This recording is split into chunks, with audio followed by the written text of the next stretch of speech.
పొరుగు దిష్టి, ఇంట్లో వాళ్ళ దిష్టి, ఊళ్ళో వాళ్ళ దిష్టి అంతా పోవాలా. లే బాలరెడ్డి, ఆ వీర్రాఘవరెడ్డి సంగతి ఏం చేసినా? మనుషుల్ని చంపినా నాయనా. ఏమిట్లా పంపినావు అబ్బే? మన కారులో పంపినా నాయనా. యా నంబర్లో? 2222లో. 4 రెండ్లు నాయనా. 4 రెళ్ళు. యా మనుషులను పంపినావు? మొన్న నువ్వు చెప్పిండ్లా పీరా బాసా వాళ్ళనే. దీని అక్క ఏంద్రా ఇది సలుపుతాంది? ఆ పేరాంటికి ఫోన్ కలపా. అట్నే నాయనా.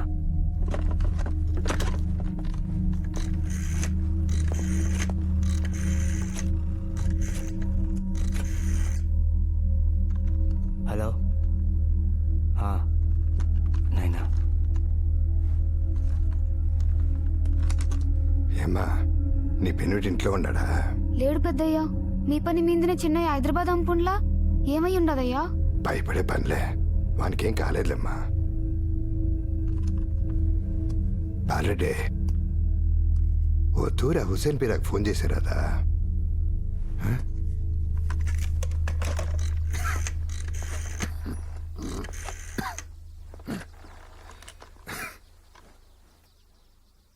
ఫోన్ స్విచ్ ఆఫ్ వస్తుండదు నాయనా.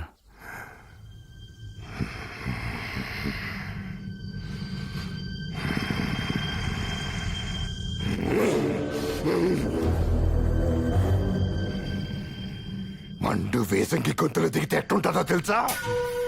మచ్చల పిల్లి ముఖం ముందుగా అండ్రిస్తే ఎట్టుంటుందో తెలుసా? మట్టి తుఫాన్ చెవిలో మోగితే ఎట్లుంటుందో తెలుసా? ఓడు కత్తి ఇక్కడ దింపినప్పుడు నాకు అట్టా ఉండాది. వాడిని గురించి మాట్లాడుతుంటే కాళ్ళు ఒప్పుకుంటా ఫోన్ కలిసలేదని చెప్తావేమ్రా?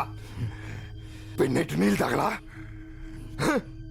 నా పిల్ల రూమ్ పాలు తాగలా?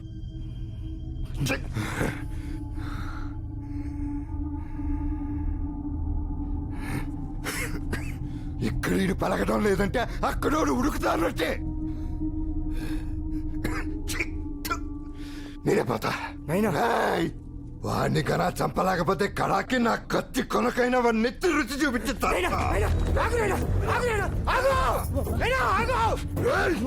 ఈ పొద్దు సస్తే రేపటికి రెండో అంతే.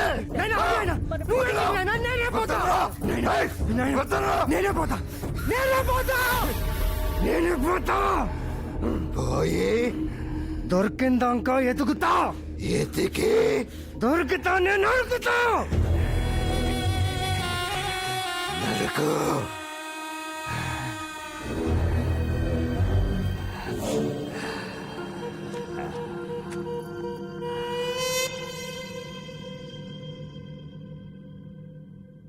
వద్దు సార్, బసిరెడ్డికి మీరు ఎక్కడున్నారో తెలిసిపోయాక ఇక మీరు ఈ ఊళ్ళో ఉండకూడదు, వెళ్ళిపోవాలి.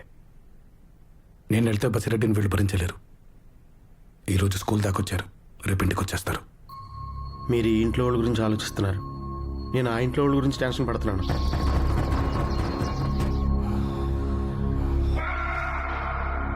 వాళ్ళదే ఉంది లంబరే. మ్యాక్సిమం తప్పించుకోవడానికి ట్రై చేస్తారు, చంపేస్తాను. కానీ వీళ్ళు ఆడపిల్లలు, చిన్నపిల్లలు. వీళ్ళకి ఏదైనా అయితే ఆ తర్వాత ఎవళ్ళని చంపినా, ఎంతమందిని చంపినా ఆ బాధపోదు. ఇన్నాళ్ళు ఇంట్లో ఉండడం నాకు ఇష్టం. ఎప్పుడు అవసరం. కంగ్రాచులేషన్స్, నువ్వు ఇక్కడ ఉండక్కర్లేదు. ఇప్పుడు ఆకు బ్యాచ్కి శిక్ష పడిందట, జడ్జిమెంట్ కూడా ఇచ్చారు. అవును సార్, ఆ లాయర్ ఎవరు మాకని గట్టిగా వాదించాడు. మేము వాదిస్తే 3 ఏళ్లే, వాడి దెబ్బకి 5 ఏళ్ళు పడింది. మరి ఎప్పుడు బయలుదేరుతావు? నువ్వు అడిగావని నేను ఒప్పుకోలేదు. నాకు ఇష్టం కాబట్టి ఇక్కడ ఉన్నాను. నువ్వు చెప్పినప్పుడు నేను ఇక్కడి నుంచి వెళ్ళను. నాకు నచ్చినప్పుడే ఇక్కడి నుంచి వెళ్తాను. అర్థమైందా? అది అది మొహమాటం లేకుండా ఉంటామంటే ఇదే. మనది అనుకున్న చోట ఇలాగే ఉంటాం మరి. బాబు, రేపు పొద్దున కాఫీకి వచ్చాయి బాబు. రాఘవ్ని ఎల్లుండి భోజనానికి పిలుద్దాం. దేనికి? వీడి బర్త్డే కదా. ఈ బర్త్కి నేను కారణమైతే ఆడికి బిర్యానీ పెట్టవేంటి నాకు అర్థం కాదు. మటన్ బిర్యానీ చేయనా అతనికి ఇష్టం. Hey that's a good choice. మటన్లు పోర్కులు బీఫ్లు పెట్టండి, ఆడికి బాగా మదవెక్కి నెత్తి మీద కూర్చుంటాడు. ఎందుకు నాన్న మాట్లాడితే మషిన్ పిక్కిస్తున్నా? మన ఇద్దరికి తప్ప వీళ్ళందరికీ రాఘవ కావాలి కదమ్మా, అందుకు. రాఘవ వద్దు మనకి. వద్దమ్మా, అస్సలు వద్దు వద్దు. వద్దు వద్దు. నేను కాలేజ్కి ఒక్కదానే వెళ్తాను. ఒక్కదానివేనమ్మా, వెళ్ళు. ఎవడంటే వస్తాడు, నేను చూస్తాను. వాడికి పొగరు నాన్న. మామూలు పొగరు కాదమ్మా, అబ్నార్మల్ పొగరు.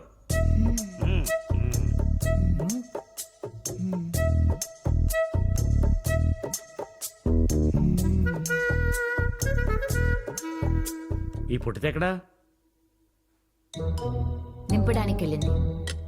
వాడినా? బాగుందమ్మా. ఆడు రోజు నేను కాలేజీలో దించుతాడు, అదేమో వాడిని గరాజ్లో దించుతుంది. దానికి పిల్లి గడ్డంగాడు సపోర్టు. ఇక్కడ నానున్నాడు, ఆడికి మాట చెప్పి చావాలి. ఓ పెద్దరికం, ఓ పద్ధతి. ఎప్పటి నుంచి వింటున్నావు నాన్న?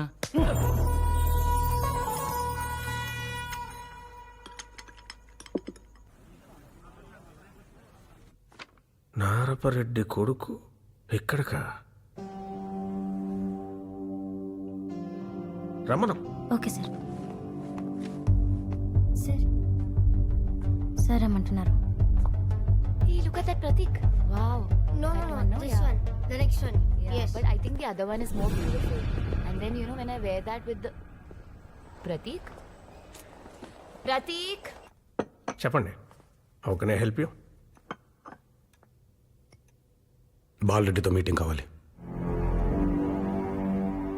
ఈ గొడవలకు సొల్యూషన్ కావాలి. మా ప్రాంతంలో పీస్ కావాలి. Excuse me, have you seen a small boy? He's in a school uniform. పీస్. ఊళ్ళల్లో టీ శ్వాసంలో పోసుకొని తాగుతారు, కానీ అక్కడ గ్లాసుల్లో ఇస్తారు. మనం ఇక్కడ కప్పుల్లో తాగుతాం, కానీ శ్వాసంతో పాటు ఇస్తారు. మీ ఏరియాలో శాంతి పరిస్థితి కూడా అంతే. అవసరమైన వాళ్ళకి దొరకదు, దొరికిన వాళ్ళు వాడుకోరు. Call Raghava.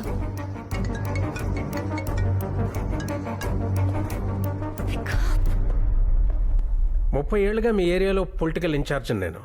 అంటే ఎన్నిసార్లు ఈ సో కాల్డ్ పీస్కి నేను ట్రై చేసి ఉంటాను. నా ముందు షేక్ హ్యాండ్లు ఇచ్చుకుంటారు, బయటికి వెళ్ళి బాంబులు పేల్చుకుంటారు. రాఘవరెడ్డి గారు, వైలెన్స్ మీ డిఎన్ఏలో ఉంది, మార్చలేం. పర్లేదు మాట్లాడండి please. Sorry sir. Hello. Hello, ఇంతకటి నుంచి ఫోన్ ఎత్తవేంటి నువ్వు? నేను చిన్న మీటింగ్లో ఉన్నాను, చెప్పు. తమ్ముడికి స్కూల్ యూనిఫామ్ తీసుకోవడానికి మాల్కి వచ్చాం, వాడు కనపట్లేదు. అక్క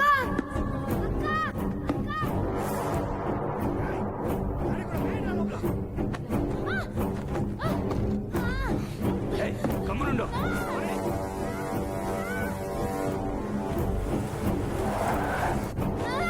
సరిగ్గా కూసా, లేకపోతే సంపేస్తా. అరవింద, తొక్కు మారన్న గట్టిగా తొక్కు. ఈ టౌన్ దాటాలా? ఏం జరిగిందో నాకు అర్థమైంది. నువ్వు మాట్లాడకుండా నేను చెప్పేది విను. నీ పక్కనున్న వాడికి ఒక చేయలేదా? లేకపోతే అను. పసిరెడ్డి వెళ్ళండి, వెళ్ళి నరుక్కోండి. మీకు అలవాటే కదా. మిగిలిన వాళ్ళతో మేము రాజకీయం చేసుకుంటాం, మాకు అవసరం కదా.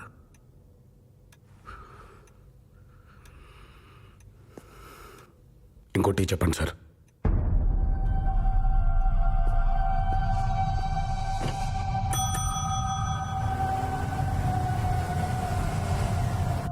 అవి నేను చెప్పేది జాగ్రత్తగా విను. నేను సిటీకి ఇటువైపు ఉన్నాను, నువ్వు అటువైపు ఉన్నావు. నేను ఇప్పుడు వచ్చి ఆ కారం చేసేసి నేను కాపాడతానని చెప్పను, ఎందుకంటే అబద్ధం. నువ్వు ఇప్పుడు డేంజర్లో ఉన్నావు, ఇది నిజం. వాళ్ళు నిన్ను బెదిరించొచ్చు, కొట్టొచ్చు, చంపేయొచ్చు కూడా. అదే జరిగితే బ్రతికినంత కాలం నీకోసం ఏడుస్తాను అరవింద. ఏడవడం కోసమే బ్రతుకుంటాను. స్పీకర్ ఆన్ చేయి.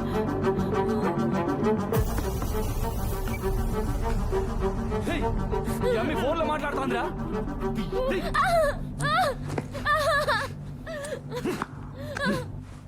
మీరు ఎవరో ఏందో నాకు తెలియదు సామే. కనుక్కుంటా, పెద్ద కష్టమేమీ కాదు. మీరెత్తుకొచ్చి నమ్మి నాకు కావలసిన మనిషి. ఈ పొద్దు మీరు ఆమెను ఏమైనా చేయొచ్చు, కానీ రేపు నాది. ఇప్పటిదాకా మీరు మగాడు ఆడదాన్ని చేర్చేది వినుంటారు, కానీ ఇప్పుడు మీకొక్క మగాడు మగాడిని చేరిస్తే ఎట్టుంటాదో చూపిస్తాను. ఇయాల నుంచి మీ పల్లెలో ఏ కొమ్మలో ఆకల్లాడినా, ఏ కొట్టంలో ఆవర్చినా, ఏ చెట్టు మీద పెట్టలేచినా అది మహానంది గారి వీర రాఘవరెడ్డి కత్తి వాదరలికిడే.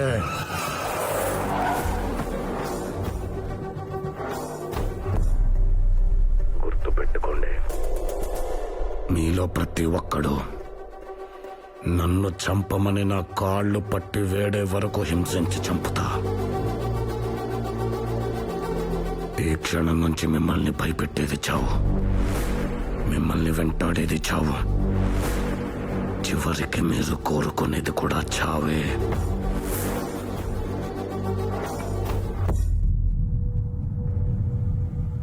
సావు కనుక్కుంటుంటే ఇట్నే ఉంటుందా?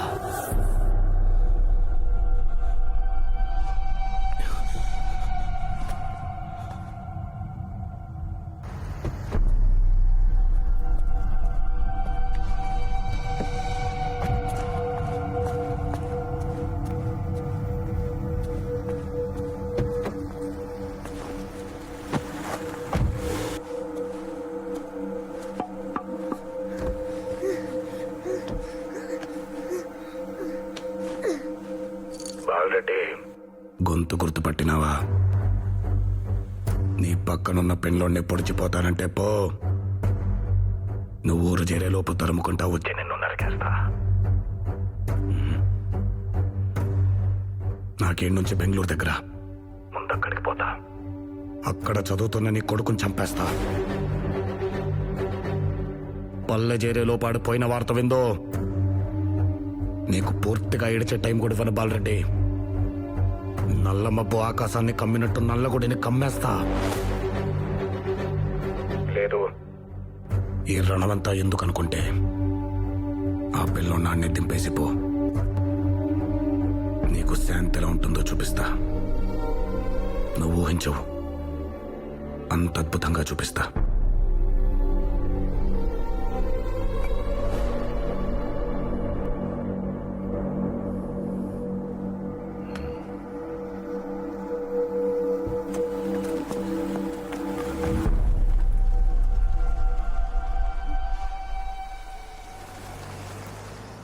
అవి మీరు అక్కడే ఉండండి, వస్తున్నాను.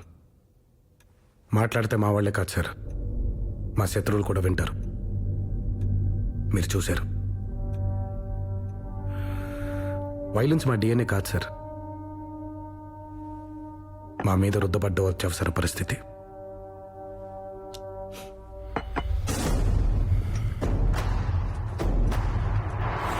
సార్, 100 అడుగుల్లో నీరు పడుతుందంటే 99 అడుగుల వరకు తవ్వాపేసేవాడిని ఏమంటారు?